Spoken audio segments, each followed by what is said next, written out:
And conservative media done right. You're listening to the SHR Media Network. And welcome back to Freedom Fest 2016 from Planet Hollywood, Las Vegas, Nevada. Thank you so much for joining us. With us right now is Mark Whitmore from Whitmore Capital Management. Did I get it all right? You got it perfectly, Shaun. Nailed it for once, because the other day I screwed something up. With somebody else, I read the wrong line.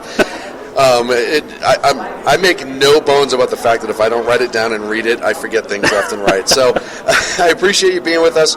You're actually going to talk about something that it's so germane to our current financial system, in finances in the world, stock markets, etc. It's the big Brexit vote that just took place. Yes. Talk a little bit about how it's affecting Europe and Great Britain first, and then expand on how it's going to ripple affect everybody. Absolutely. Well, I have a rather initially potentially befuddling thesis that on one hand Brexit changes everything, on the other hand for most of us it changes virtually nothing. But even though it doesn't change anything substantial here, that will be meaningful, which will hopefully become evident. Well, starting with the UK and the Eurozone, I would like to sort of posit that the UK could have done the right thing for the wrong reason, potentially. You ended up having a very, very, very close vote. And I think most of us were legitimately surprised that the vote to have a Brexit actually was successful. Even Boris Johnson the night before was saying, it's been a good try, but I think we're going to have a failure on this one. And so for the UK, I actually think that 5 to 10 years from now, they probably will be in a better situation. And I say that because a lot of the focus was so much on the issue of immigration and control of immigration. And unfortunately, that led to a lot of fear-mongering, xenophobia, a lot of suspicion and whatnot. Right. However, the real issue is the European Union a viable ongoing entity that makes sense, and are the sacrifices economically that member states have or make to join them ultimately going to be worth it? And I think that a lot of people are saying, well, the UK will now be alienated from a broader Europe. And I think, interestingly, there are a lot of portly bureaucrats in Brussels that are going to try to punish the UK brutally. Yes. This is seen as this could be a potential domino effect, and they realize that. So they're going to do everything they can to be as punitive as possible. But in reality, I suspect that while the UK might not receive the exact same favorable status trade-wise with the Eurozone, their terms will be extremely good nevertheless. I think that the Eurozone will stop short of cutting off its nose to spite its face. They receive a lot of benefits from a European and UK integration economically, and I suspect that 5 to 10 years from now that's probably going to continue. But the key thing is that the UK actually gains a lot of benefits from this. They're no longer dealing with the unbelievably burdensome, shackling regulations that one has to basically agree to and participate in if you're part of a broader EU kind of regime. Well, and that was one of the financial portion of Brexit that everyone brought up is, hey, the amount of kickback that Brussels is getting from everything that's being sold that could be going back to Great Britain versus this bureaucratic nightmare, in my humble opinion. Yes. Sitting in Brussels, where it's kind of like the UN, just economy, where it's a whole bunch of people sitting around that really have no idea what they're talking about, but they're Great collecting point. the check as a result. So, and any time you lose that ability for financial independence, I think, as a sovereign state, where you can choose your trade agreements with people that you want to trade with, and you can set up the parameters, and you can live and die, but at least you're living and dying by your own financial decisions versus ones that have been. I look at taxation in this country, right? We have all these bureaucrats who make decisions in Washington, and it just seems like the only way to solve problems is to throw more money and tax on it. Right. And they don't think constructively about how to actually make it more efficient. Right. And so I think that as Great Britain, we could talk about the terrorism aspect, the refugee aspect, the open borders, and how that actually affects economies as well. But sure. I think one of the biggest ones for the finances, and I'm a layman when it comes to finances, I'm the first one to admit it, but anytime you have this unknown specter who's telling you how you have to trade and how you have to do X, Y, and Z, it becomes strangling to your personal economy. Yeah, I think that's right. And I think you brought up something that was a really important point, which is whenever you get directives that are divorced from what's happening on the street, so to speak, in terms of trade relations and whatnot, you essentially move more and more towards a, quote, managed economy. And I mean, I might be rather simple-minded on this, but it seems to me the lesson of 1989 and the fall of the Berlin Wall and the fall of communism throughout Eastern Europe was the fact that managing economies generally is not successful, leads to less economic growth, less prosperity. And so I think the UK has this freedom that you identified now, where I read one article where they were talking about potentially having the UK in a broader sort of NAFTA-like relationship, and something like that makes a lot of sense, where again, the emphasis is not on forcing member entities to comply with very specific and burdensome regulations. It's rather, to what degree can we integrate economically in a manner where you're able to keep the important things in your sovereign control while at the same time getting the benefits. And I am the first to say that one of the real potential specters of Brexit is the fact that while it might be good for the UK in the medium to long run, I think it does represent something that I'm finding very troubling as a guy who follows international economics, which is an increasing tendency to essentially reject globalization. And it's an important point that while economic pies are expanding, it's very easy to forge ties, because essentially when kind of rising tides are lifting all boats, you don't perceive as somebody else's win a loss for yourself. But we're living in a world where we are seeing extremely low growth, in my opinion, brought upon by reckless monetary policies of central banks, basically. And in this really low-growth environment, it's increasingly one where somebody else's gain is perceived as your loss. So that is one thing that I find sort of troubling down the road. Well, and, it's funny, you talk about the globalization, if you will. The financial community has been globalized for years, yes. As far as trade and whatnot. When you're talking about a country's sovereignty, I think that is very, very different than the financial globalization. I mean, hell, you even have China that's pretty much a free market communism society, right. A very strange right. bedfellows, if you will. But it's sure. working for them in the short term. Mm-hmm. I don't know if long term if that's sustainable, because we know how communist regimes work, and they'll eventually take more and more and more. I almost think that it's an intentional propaganda to get their people to produce all these things, and then the government will eventually be able to come in and say, yeah, by the way, we're still communists, so, Well, on that point, and I don't mean to get too far aflung, but I think it's very germane, is it's extremely interesting. You brought up something that I think is already happening. So there was several independent news reports which were basically saying that the Communist Central Committee has now essentially mandated party participants on boards of state-owned enterprises, and that the state-owned enterprises are mandated to take the party input into consideration when making any strategic company decisions. That's astonishing. I mean, effectively you're saying that no longer will market forces be the prime determinant of what these companies are supposed to do, but rather state directives. But that's communism. But that is communism. And we've You're seen right. that You're before. Right. Yes. So with Brexit, I want to kind of, and maybe I'm wrong, so you can correct me on this.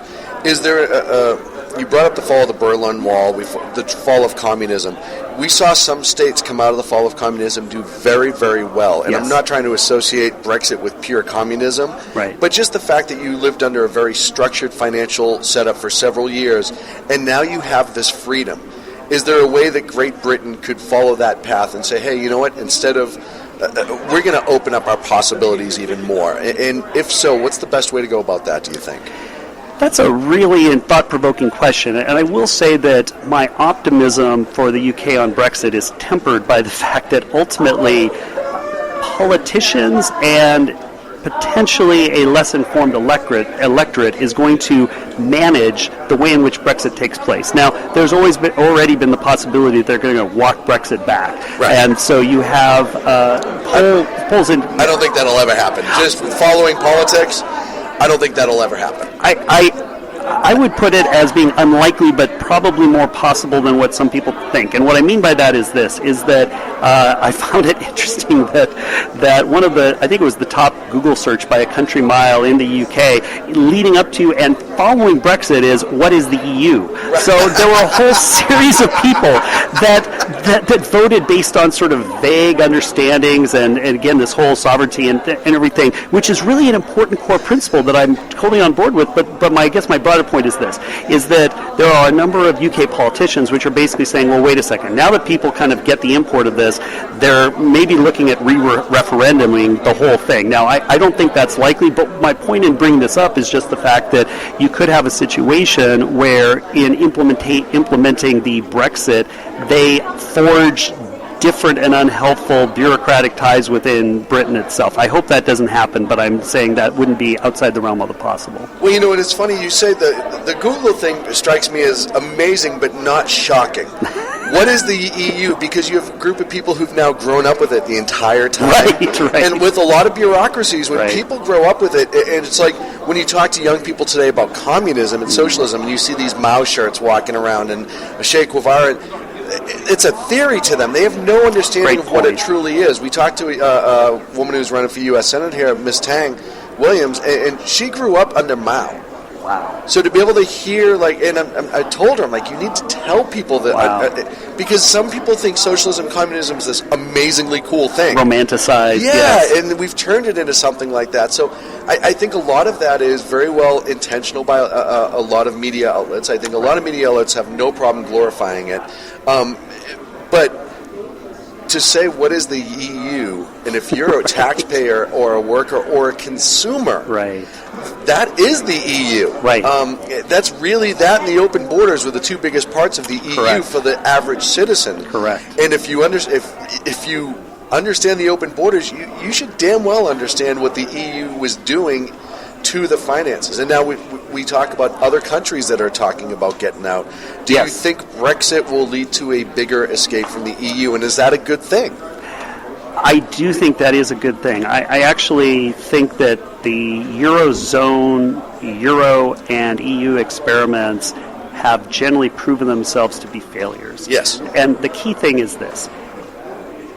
If you have a voluntary association of sovereign entities, and they lay out mutually acceptable ground rules for participation, and you have a situation like Greece occur, where all of a sudden the rules are thrown out, bailouts take place, and even prior to Greece, and this is a really important point, Greece could have been averted if the actual mandates on maximum deficits of 2.5% or 3% would ever have been followed. But instead, every time this came up, exactly, it was like, we'll bail you out and we'll kick the can down the road and all of that. So to the extent that you've formed this union and you have a series of strictures in place, but you essentially disregard them, you've created this monstrosity, for lack of a better word. Yep. One that, by the way, is so financially fragile. Right now, Italian banks are down over 50% on the year. It's astonishing that the oldest bank in the world, which is based in Siena, has had to have 2 bailouts since the global financial crisis and is on the verge of a third.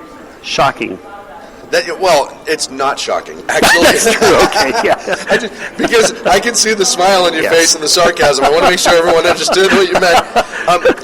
You bring up Greece and all the austerity, what a disaster it is. And that started 5 years ago, minimum. I mean, a lot of people who paid attention. Again, I'm not a financial guy, right. but I read, and you could see it start to come. Oh, yeah. And still, EU and everybody else, it was almost like Brussels was too big to fail. They were afraid to fail and let everybody see what their disaster truly was. Yes. And so they kept throwing money at it, hoping it would go away. Yes. And that's really, hope isn't a battle strategy when you're when you're fighting a war or you're trying to grow your money. Yes. Hope will never be a battle strategy.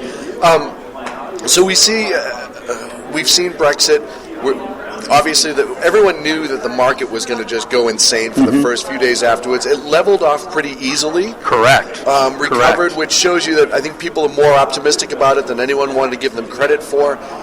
Even in America, I have 2 questions. The first one is, Great Britain survived for years without the EU and did pretty well financially. Yes. They were never a really poor third world country. They came out of World War II. They were able to build right through the 70s, and then we started talking about tough times, right? Yeah, but you also had the Rust Belt kick up there. You had all the crazy regulations on industry and construction and all these other things that we've seen here time and again. I mean, look at what we did to our own steel industry.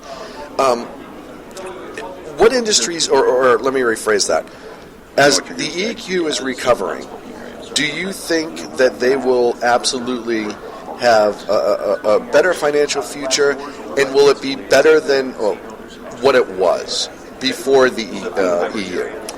And I know I'm asking you to look into a crystal ball. Sure. But, you're a finance guy. Sure, I'm kind of paid to do that. No, that's fine. I'm always happy to offer kind of projections into the future as because long as if you're right, you can play this time and again. And there you go. That's right. I do think that the UK will come out of this economically stronger so long as they don't undermine either the process of the exit or if they don't replace it with something as bad or worse. In other words, one of the sad realities is that we collectively in the developed world are moving closer and closer to a situation where the governments are occupying larger and larger shares of the economy. And so far that trend has shown no signs of reversing itself meaningfully. So my only concern with the UK is that I feel like they're going to be exiting or Brexiting with better prospects, and whether or not essentially they won't shoot themselves in the foot on the way out. If you were to advise the new Prime Minister, what advice would you give her? Because, it really is going to fall onto her to get Parliament together to make important decisions about the economy and not make rash ones and not make short-term gains. Yes. It's a long-term run. Right. They have to look at the future. It's going to be a marathon for them. Right. What would you advise her? Well, I think unfortunately, like a lot of developed market politicians, she is confronting problems that are both monstrous and have preceded Brexit. I think the first thing I would advise her, essentially, the UK had to nationalize their banks after the global financial crisis, and London is the epicenter of global finance. And my concern is that they are literally walking right into the same position in similar circumstances that they did in 2008, 2009. After that, the pound, which had been trading at $2 to the pound, plummeted all the way down to the 140, high 130 level. And so I essentially would advise her that the most important thing to do is to essentially reduce the massive size of governments so that you continue to make progress on reduced deficit spending and clean up the banking sector as much as possible. And I think part of that is hastening a move towards offloading the debt that is right now on their collective government books and making sure that private entities begin to shoulder that. Now, in the reality, that's going to entail mark-to-market reductions in the value of assets, which clearly are not even worth what they were in 2007. That's going to be economically painful. But I think the meta viewpoint on developed markets is the fact that massive restructuring to create social contracts that are affordable, primarily because as long as we're on these short election cycles, nobody wants to be the ones making the hard decisions, to be the person who takes away the punch bowl, essentially. Right. But that's the problem. No one wants to be the grown-up. Right. We're collectively in the developed world living so far beyond our means. We're continuing to accumulate huge unfunded liabilities across the board, and nobody is essentially attempting to say, look, this might not be a problem this year or next year, but in 10, 15 years from now, look at Japan. I mean, you've got an incredible aging population, a debt-to-GDP ratio on the government level that's 235%. They have essentially no meaningful way out at this point. I will be a train wreck that occurs at some point down the road. Yeah, but we see that as a people on the government level, and the biggest problem I think that we as the average consumer or finance person who makes money, my brain shut down for a second, but we do that. We watch the governments do it, and now we start to do it. Oh, yeah. And it's so funny that the example that gets set, people, it's the whole idea, I can't be out of money, I still have checks. Yes. Yes. And they don't understand that, especially in our nation, because I want to bring Brexit back over to here now, our money is kind of based on a theory versus a reality, and Chris Casey and I from Windrock Wealth have talked about this numerous times. It used to be the gold standard. Then it went to the silver standard. You couldn't spend more than you had in the bank. Yes. Just like a normal person is not supposed to do. Right. And instead, some financial lunatic in the world said, hey, I have a better way to manipulate our dollar. Yes. Which is funny because we yell when China does it. Yeah. We go insane. But I'm like, we've been doing this for years in our own economy. Instead of giving us a set, hey, that's the end of the line. You can't spend any more than that. We just, we're the Fed and we can do whatever the hell we want, is what it comes down to. Right. Do you feel that when Brexit starts to really settle, will this be financially better for the United States? Will it be worse? Will it be no effect? Yeah, I think there will seriously be very little effect, but what effect it does have will actually likely be positive. It's going to be easier for the UK to interface with the rest of the world now that they're no longer dealing with a heavily regulated EU regime. But I would argue that it's going to be something that's at the fringes. Like a lot of things in the financial world, there is essentially a tendency to over-dramatize the effect of these short-term and especially in this case very surprising result. And you saw markets collectively lose their mind. $3 trillion worth of paper wealth evaporated in 2 trading days, which has never happened in the history of the world. But I think that, as you said, now that essentially we've got a little bit of space between the event happening, markets have more or less seen this as irrelevant would be a strong word, but they've not seen it as being this dire result, basically. Well, and I think that was fear-mongering on a lot of people who were against Brexit. Right. To throw, the world, the seas are going to rise, everything's going to come crashing down.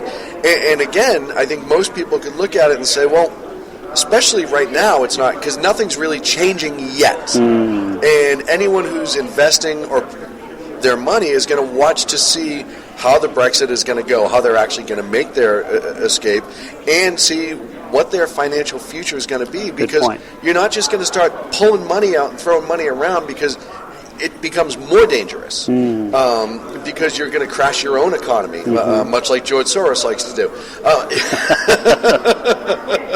Am I wrong? Well, no. Although to be fair to George Soros, he generally at least does that with economies that probably the market would have done the same thing over time anyways. It's not his job to do it, though. Overall, do you think Brexit's going to be a good thing for the world economy? I would say that it's going to be a marginally good thing for the world economy. I think that to the degree that there's 2 main outcomes that I think are positive. One is going to be a hard look at the EU edifice and to assess its viability going forward. And hopefully, I think the realization is that if you don't have a voluntary association that is deemed by its members to be both effective and viable, then you will inevitably lose membership. And so that, I think, is going to be a good thing. And I think to the extent that England can interface with the rest of the world in a more laissez-faire fashion will be good. Well, when you say voluntary, unlike the EU, which is more of a voluntold, it turned into a voluntold versus a voluntary, right? And I'm very sorry. What I should say is that when I say voluntary, the only voluntary element in some ways is the initial decision to join. Exactly. After that, you're voluntold. Because you're willing to be there, unfortunately, but everything's being dictated to you. Mark, where can everyone find you? So you can go to Mark, for email-wise is Mark at whitmorecapitalmanagement.com, and our website is whitmorecapitalmanagement.com. Awesome. And 2 more questions. One, roulette or blackjack, which one's the better financial choice? The better odds if you play with perfect strategy is blackjack, but I prefer poker. I actually play a fair amount of poker. Oh, okay. I was a semi-professional poker player in between being a lawyer and being a professional money manager. And a lawyer, I'm not going to hold that against you. Thank you. You've a recovered lawyer. That's exactly how I describe myself. And by the way, Shakespeare wasn't wrong with his idea of kill all the lawyers, so I've heard it all. I have a brother-in-law who's a lawyer, and he would agree with you on that. And also, who's going to win the Super Bowl this year? Oh, dear. Well, the objective person in me says that, as always, I'd be hard-pressed to bet against the Patriots. But then again, I do like the Seahawks' chances. So I appreciate you hanging out. Great time. And tonight at 8 o'clock, you're invited back. We're having a little bit of an open party session, and we're doing some drinking. We'd love it if you come by. Happy to do so, Shaun. Awesome, Super to see you. Thank you so much. Live from the floor of Freedom Fest, this is SHR Media. Conservative media done right. You're listening to the SHR Media Network.